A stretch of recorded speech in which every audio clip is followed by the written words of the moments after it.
Talitono ua e manuia whaivau tātou atunu o le nei aso e whaatalofa atu ai fo'i ma le anganga whaaloalo le whaafunga mai ma le mai mua mai ai tātou atunu. I atunu mamau whaapea fo'i Samoa nei ma lo le soifua ma lo fo'i le langi ma o le tātou mta upu o le atala noaina le nei afiafi ia o le whaawa wina lava o tātou tala noanga. Ia ua fo'i le fuafuanga le tātou malo, whaapea fo'i le komiti o whaalawe lawe whaafuasi. Ia ma le tātou mtanga alwenga le soifua malo loina.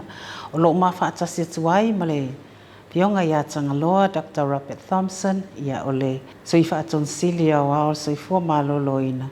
I le vaenga o pui ngā lauteli. Ia tālofa lau pionga tangaloa. Ia, whaatalofa foi mai e no e whaatalofa toi le paia ma le malo le atunu umwhai tātou whaatasi le nea fiafi malo soifua ma lange mma. Malo lava le ona sai malo fo le soifua e mai se fo i o le whianga iei o le tātou mtanga luenga ia mga luenga whanga solo. Ia ua fo le tātou tuwinga. Se sau no ia po la se tūlanga o ie le tau nu unga lata mai o le whanga solo nanga o tātou tuwinga nei vai tau. Ia, mo se fia ele terminei o kako kuinga le AstraZeneca po le tui fole mo i lātou sifurpata sanga na ilunga le matua o le COVID-19 vai le tui leo le AstraZeneca ia o le terminei ia le iwa sifuru lima tesi matasi pasene i lātou o mai on whaatino ia tui mua ia le first dose ia ua fitsu tasi tesi maleiva pasene i lātou ua maea o na whaatino ia tui lona lua i le tatou tui lea ia o le terminei o lo whaanga solo lava ia tuinga e tatou whale mai uma whai tumalo ia whapea tatou no whaanga masani fo i e nei a pia mo le whatinonga lava o tui o le COVID-19 le nata i le AstraZeneca mo i lātou sifurvata sanga i lunga le matua. Ia e whapea fo i le whanau witi le vale o le sifurulua tau sanga na i le sifurvata sanga i le tui le whaisa. O lo whanga solo fo i le terminei. Malo whaftai, o le tau whaalongolongo atu whaftai mo le se talalata mai o le tau nuonga tātou tuwinga. Ia e whaamalo fo i mtanga luenga ma le whaawa wina o ia maenga uma. O lo o ye le fuafuanga le tātou malo ia whapea fo ia le matanga luenga. Ia po le komiti o whaalawe lawe whaafuasi. Mo le asa wharai le nei. Ia e mawhaina e sao noa lau fionga tanga loa i le tūlanga lea. Tiro le to pose li lo tūlanga ma le fuafuanga al malo lo ye fa mo mo le sfale de nei la so sfului va november.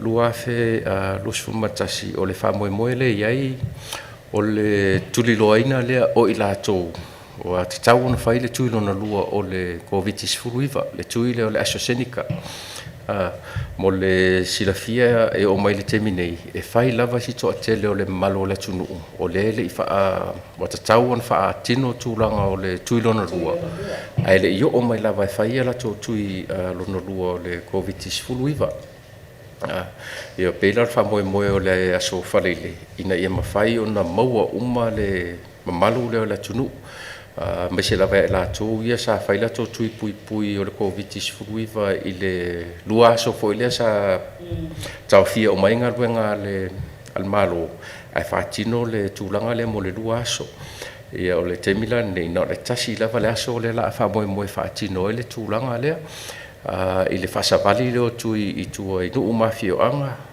i ainga fo i la whasawali e i las whalele ia o le fufuanga la pe ona tati e foi fufuanga mo le aso faleile e le faia se lockdown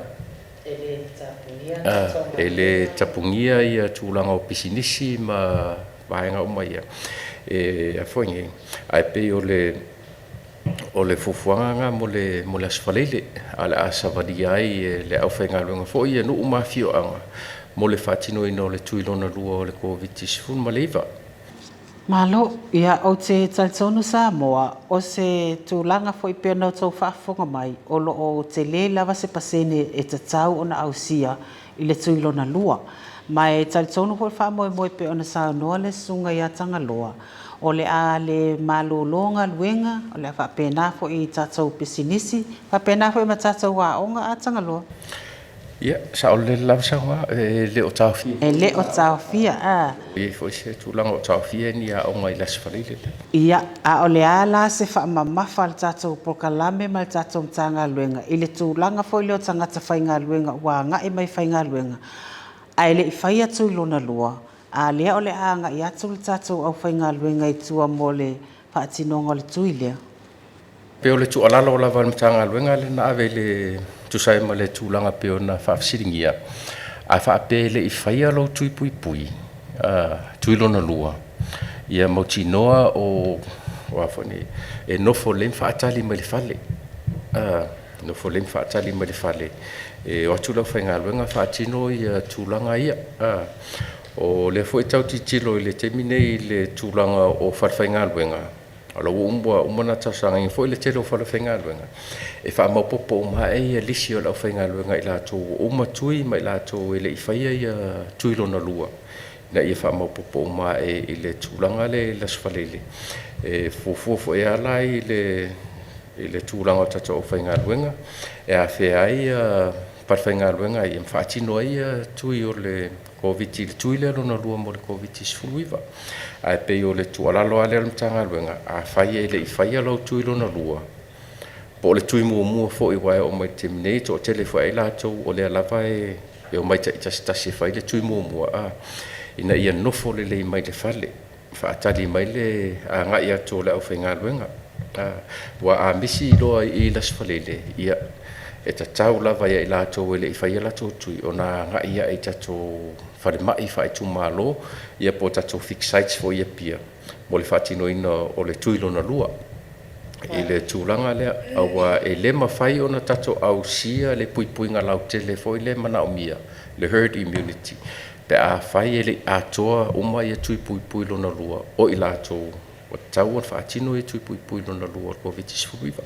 Alo, o te loa la pia na whaafonga mai tātou atunu. E le tau whaalo aloa tātou tāla i tūlanga lea.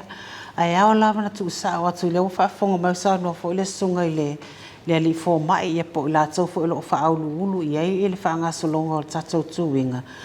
E iei le tūlanga pe fo i lea ua whaatamala tātou i le mai tauina ma le mātau po le leilo fo i le pepatui o lo whaailoa ai. Le isi aso e tū iei ia le tui lea lona lua.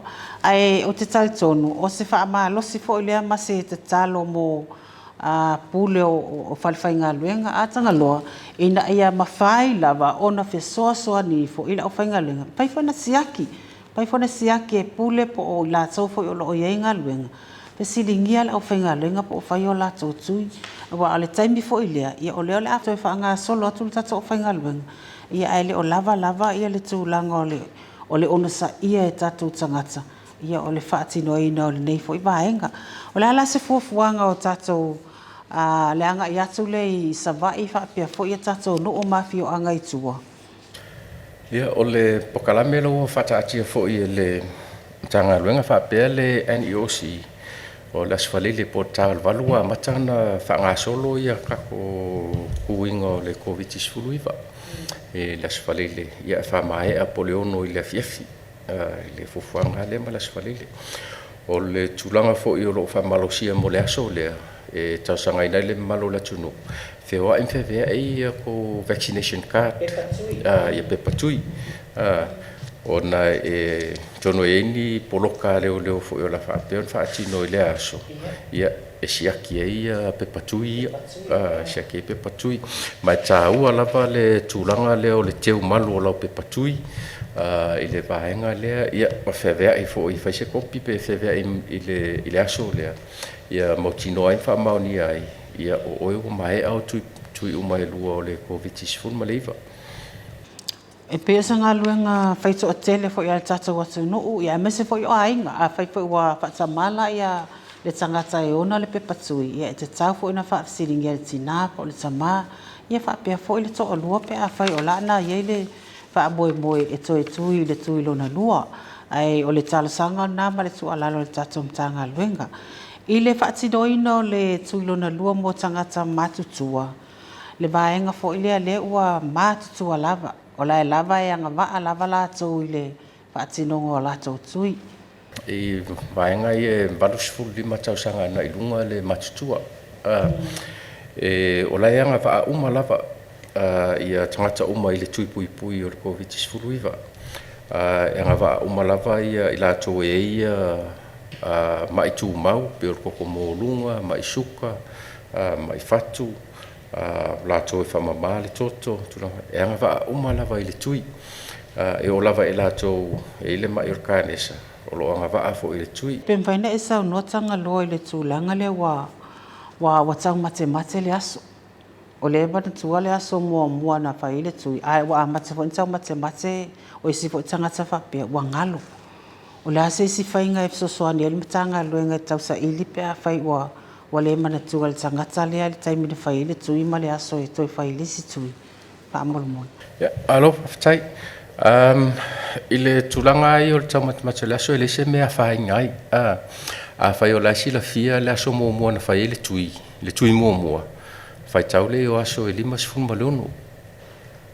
Tu so le aso whai tau le o aso mai lima sifunu ma leono mai le aso le sa whai le tui. Sala le aso nga le tiu datinga po le aso nga kau whai lo pui longa lua. I le tūlanga le. Ala foi o atu le whainga luenga malisi o lo uma na whai lisi o I lato uma la pai le I watatau na whai tui lona lua. Ma lau uma na tu whatu I tua I sui o nuu ma sui tamaitai o nuu. E a mata wha mau popo uma I lato ia I se nufuanga fo le se tasi I whawhaingo fie mo le au whainga luenga. I le tūlanga lea. So e le ala se me whaapole nai pia whaape le manatua le... A le tūlanga fo lea, e ono maua fo I ma le au vaenga fo ia tau whawalea. Ona I lato, ele atoa I le asfaleile le valu vai aso. Ia aloa o e tau anau le whai o le tuilona lua. Ina ia maua lava noa fo le alo inga luenga whawai taimi. Ia e tau sanga atu la I le vaenga le whamol mo le aua le whaia. Awa e toi maua uma lava I tato whamau maunga. I tatu whaamaunga I le tūlanga lea wa a whaape e whaatino tūlanga lea ai toi mua mulmuli ane I whaamaunga ele I o I le aso sa tatau eno whai lau tui lona lua e whaalea o ngā ina lau tui lona lua lea e whaalea o ngā ina lau tui lona lua lea ia pe toi tuli fo ili si vai aso e whaalea o ngā ina lea so len whai lau tui mumua I le tūlanga lea so e tā ua lava ia le tausisi I le valu vai aso o na iei mafua anga tatau I le valu vai aso lea o na o le valu vai aso lea o ina e mauti no ai a toa fo I le puipuinga man malo si anga mwhainta te e ai wha mai I le teime whai e lo tui lona lua. Alo, ia, taitau no fo I le ua iei le tatou fuafuanga le ua umana tā pena e wha malo fo I le mtanga luenga. Ai o se sau noanga fo I leanga I le au whewaa. Pa whea tatou vaenga le marketi. O iei se tatou team fo I lea mo marketi. Ia ma vaenga fo I lea tumu I tangata. Po lea ua whautua ina umala tau ea ngai I tatou no fuanga whaapitoa I tai le taulanga whaapea fo I tatou whale mai. Ia mo le whaatino ino le tui lea. Ia, alo, whawhatai.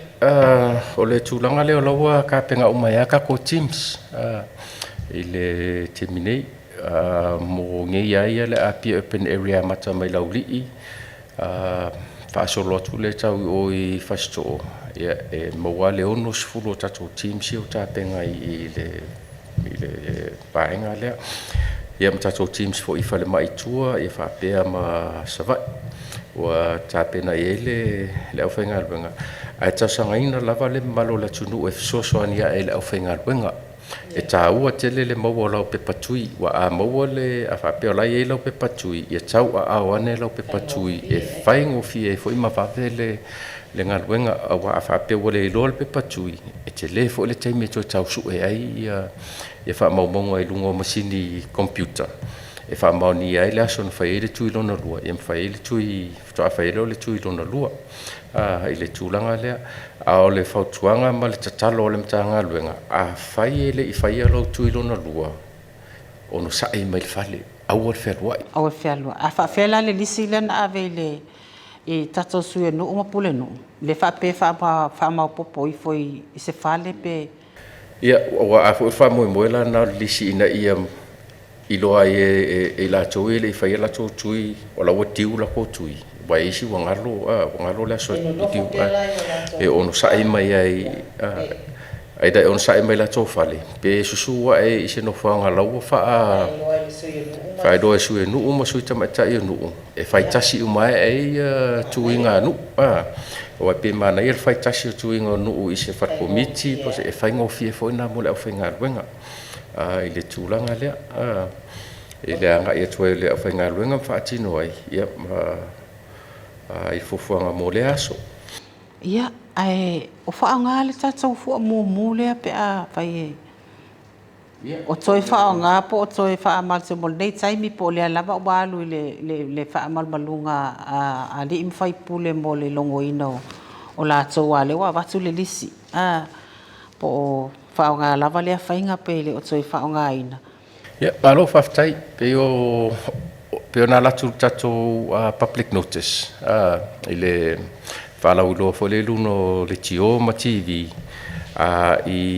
I ainga po la to fo ele I fa ia tui pui lona lua ia fa pi se fu mu I wa fale I luma le awala se fa ilo le fu mu le fa ilo ai ia e tauna fe le fale le a tau sanga fo I le malo le tunu a mai an fa tino le ngalwenga bo man fa ile tui tu ule I lalo le fu mu le ile aso le ia wa fa ngo fie fo ile anga ia to le fa ngalwenga ia ma fa no fie na I lo ila ia mauta fo I o ila to ile fa ia tui pui no na lua covid fu maliva ai mai se lava I tato I tu malo fa ngata ia o I tu malo mo vai monga tasi lua tolfa ia ma faleata tasi lua tolfa ono o le faisito tele le malo le tunu o lono foia ia fanua tuma oti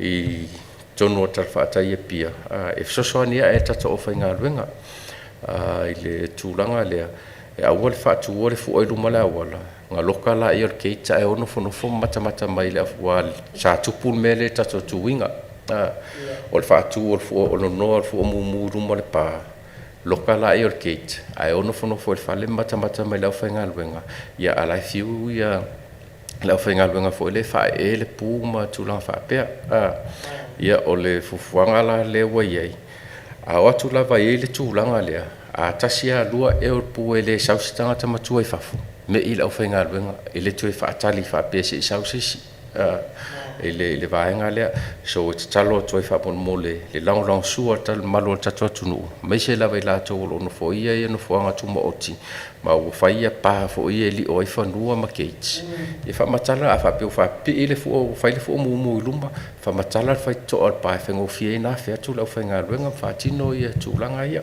malo ia ale ngata fo le o tai fau pa ta silia filio la o fainga luenga ia nga ia tu ia tu langa le o tai fau ai mai se lava I le vaenga le o vai tele ia ma fanua tuma o te pe ona sau no la sunga ile tapo kalame ia o te taltonu sa mo ele ai lava se me se vanga na lava le vaenga le o le faa wa wina le tuilo na lua o le tatou tuinga mo tangata matutua o lea lava ia nei fa fita ia alta sanga o ai faia e fai lava e tatou e ngā lulu e tatou o le soifua maloloina o lo ia tatou pe a tatou ngalu fa tas ia e se sa noanga muli fa malo si au fa manatsu ia e ali I mafai pule ia e mai se fo isunga I fa fia ngaingo kale si se I wa pe o taita e te tonu afio anga ia e mai se fo ia pule o fa fai ngaluenga mata ita o fa fai ngaluenga ina ia so